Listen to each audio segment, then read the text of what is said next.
السلام علیکم ورحمۃ اللہ وبرکاتہ۔ مولانا سید عطاء المومن شاہ صاحب سے کسی نے سوال کیا کہ حضرت یہ بتائیے کہ مسجد میں رکھی ٹوپیاں پلاسٹک کی پہن کر نماز پڑھنا ٹھیک ہے؟ وہ فرماتے ہیں کہ ٹوپی کپڑا پہن کر نماز پڑھنا بہتر افضل ہے، لیکن جو چیز لباس میں شمار ہی نہیں اس کو سر پہ رکھ کر نماز پڑھنا ٹھیک نہیں، بہتر نہیں۔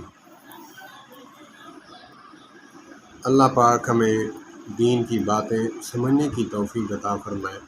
انہوں نے یہ بھی فرمایا کہ یہی ٹوپی پہن کر کسی جج کے سامنے، کسی شادی ہال میں، کہیں اور فنکشن میں، پارٹی میں نہیں جا سکتے تو اللہ کے گھر میں اللہ کے روبرو حاضر ہو کر اس ٹوپی کے ساتھ نماز پڑھنا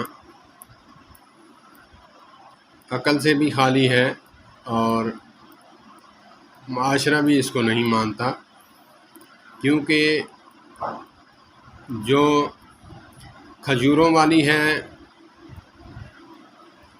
ٹوپی وہ بھی اور یہ پلاسٹک والی بھی۔ اللہ پاک ہمیں دین کی سمجھ عطا فرمائے۔